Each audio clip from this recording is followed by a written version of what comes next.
We actually receive hundreds of letters every week asking for help with dogs. So where would we put this dog? Where are we going to put this dog? We have in this room? Yeah, in the room we're sitting in. We have no idea. The reality is everyone is full. Every rescue is full. Like there literally is a crisis. Other examples are my won't let me keep my I'm moving, I can't keep some people are desperate and unfortunately they put their dogs out on the side of the road. I need to find my Pitbull a new home, sadly. She's 3 years old. She's almost 4. She's a sweetheart, the biggest one. I need help because I don't want her to end up in the wrong hands. Today, we're joined by two incredible women, Shannon Medina and Angie Lorio, founders of the Polk County Bully Project, a foster-based rescue in Florida that's given over 5,500 bully breed dogs a second chance at life since 2019. Hi there, I'm Angie Lorio. And I'm Shannon Medina. And we are the Bully Project. The Bully Project. So today we wanted to read a few letters that we receive. We actually receive hundreds of letters every week asking for help with dogs. So we thought we would just read a few of those to you so you know what we're up against. Do you want to start, Shannon? Yes. Here is one about, this one is from August, but it's pertinent because we need to take the puppies now and the mom. So I'm reaching out in hopes you can assist us with a sweet girl that landed in our laps last week. It appears that someone dumped her down our rural road in the Bartow Alturas area and she decided she wanted to stay with us. We brought her to a vet over the weekend and confirmed she is not microchipped and in fact is pregnant and due any time now. The vet also predicts she is only 10 months old. Here's a dog, first heat cycle, dumped, and pregnant. She's great with the other two dogs. She's very sweet with our 5-year-old. She seems to be potty trained and knows basic commands. I was wondering if there's any way somehow that she could stay with you and safely give birth, and then we could pay for her surgery and vaccinations once she recovers.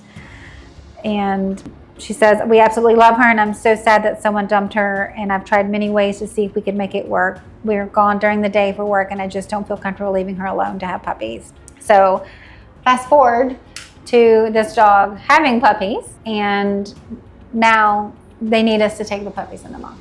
So, which we'll probably do. We have no room. So we'll do it. So this is an unusual owner surrender email. This is a community member who found a dog, a pregnant one at that, and looking for help now that she has all these puppies. And so where would we put this dog? Where are we going to put this dog? We have in this room? Yeah, in the room we're sitting in. We have no idea. We're going to beg someone in the community to help by fostering this dog so that we can help. So here's another one. He has a 3-year-old pit bull and he's in the military and he has orders to PCS to Germany. And he'd love to bring him with me, but pit bulls are restricted list in that country due to being a dangerous breed. He doesn't want to take him to animal control because he doesn't want him to be euthanized. Here's one. Unfortunately, we're currently facing a serious financial hardship and can no longer care for our dog. We need help. We don't want to take him to animal control to be euthanized. Here's another one. My sister and her husband have a sweet bully dog named Vincent. I believe Vincent is a Staffordshire Terrier who was around 3 or 4 years old. Unfortunately, Vincent has been poorly trained and due to his size, is kept in a crate for most of the day. I think this lends to his behavior and needs someone who's more experienced in handling a bully breed dog who means well but doesn't know his size. I'm curious if your group takes in dogs, and if not, do you know a group that I could rescue him from this sad state and give him a more fulfilling life? Okay, so that opens up the whole thing of we're at capacity, we're full. By the way, all of these came in on the same day. So this is a typical day for us while our phone is blowing up inside. And this is just one, this is just our email. So where do we put this dog that has behavior issues when there isn't even a space to put him? We can't. And so then everyone wants to know, well, if you can't help, who can help? And the reality is everyone is full. Every rescue is full. Like there literally is a crisis happening in all of the United States, but on a microscopic level, Polk County is in a crisis of its own. On a state level, the state itself is fourth in euthanasia. So there are so many steps that need to be taken at a local level, in the community, like the state, you know, the country, like where does anyone go? And oddly enough, we've had this problem since we started this rescue, you know, like it's 6 years going that we've noticed it. And in the last few years, it has gotten worse. It's certainly not any better. Yeah, post-COVID, it has gotten worse. And so other places now feel the pinch that we have always felt. Like we have always felt the stress of it. And now everyone else panics about it, and we're just kind of like... Yeah, other examples are my landlord won't let me keep my dog. I'm moving, I can't keep my dog. I have health issues, I can't keep my dog. That's all WhatsApp? All on WhatsApp? Yeah. So they're just like, and those will all be in one day, just flying at us. And unfortunately, we can't help all of these people, but there is no help for them. So some people are desperate, and unfortunately, they put their dogs out on the side of the road. They will tie them up places and leave them. You know, the 4 that got dumped out in Fort Meade last week, they just dump them. Now, here's another one from last week. Hi, I'm inquiring about something else. I need to find my Pitbull a new home, sadly. She's 3 years old. She's almost 4. She's a sweetheart, the biggest one. I need help because I don't want her to end up in the wrong hands. This is something you could do. Help me find her a new home. I'm terrified to put her on Facebook. Well, let's talk about that. Putting a dog on Facebook. Putting a dog for free. That's never a good idea. We have found dogs that have microchips, and we scan the microchip, and it is a person who gave that dog to someone, who gave that dog to someone, who gave that dog to someone. Literally 3 people down on the last 2 dogs with microchips that were rehomed, and didn't know who they rehomed them to, and then they end up with us. And so it's not like finding a solid family, but people don't know what to do. They don't know what to do. And we don't even know what to suggest for them to do, because it's bad. They'll put them on yard sale websites. Free to good home, and then you don't know. They'll go park in a parking lot somewhere and sit in their car with puppies, sit in a truck with puppies. Somebody recently rented a truck from Lowe's and went and sat in the parking lot of a shopping center with puppies, trying to sell them for like $1,500 a piece.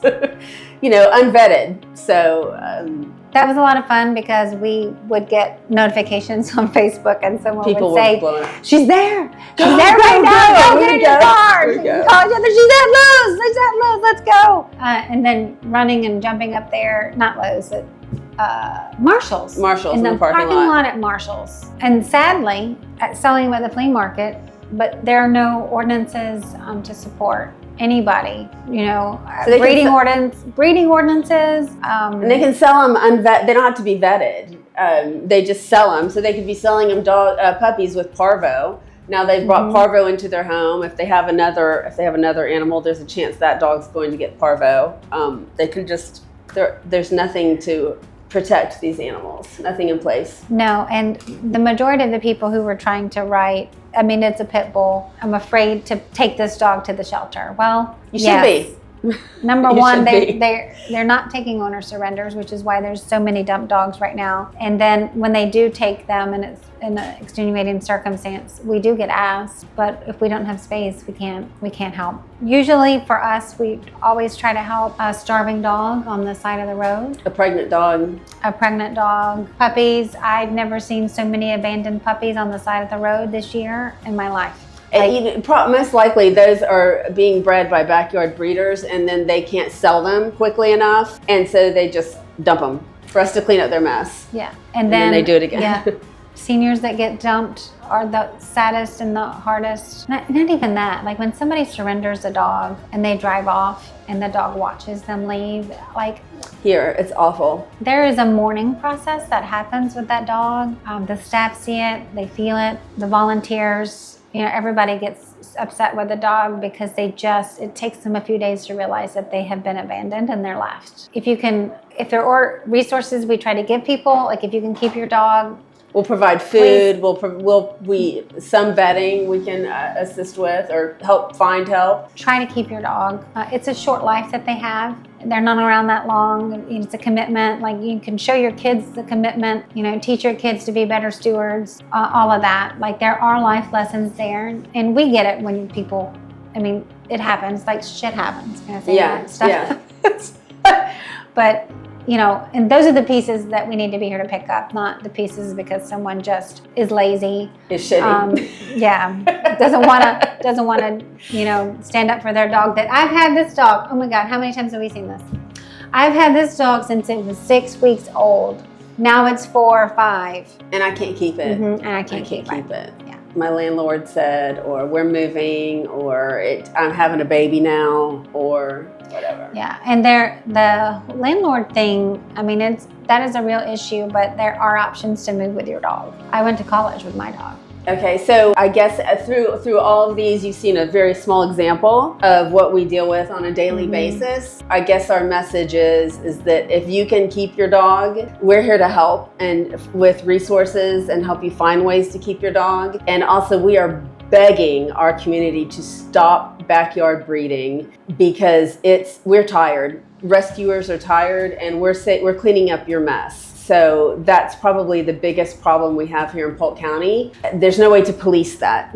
Anybody can do it anytime. Yeah. If you can take out that backyard breeding component, then we are free to help those people who need help with their dogs. But you can't help all of them. So if people, if they spay and neuter and are responsible, then we can help those people who really need us to help them in that moment, who are, a battered woman that needs to leave and needs somewhere for her dog to go, or homeless, living under your car. Many homeless those things, people. those are the people that we want to help. But then other people don't stand up and they don't do what they should. And then it just creates like a huge... the homeless person living in their car that is living in their car because they can't bear the thought of giving up their dog, we're going to help that person always because they have made the choice to keep their dog even if they have to live in their car. So, and you can't leave a dog in a hot car. You can't.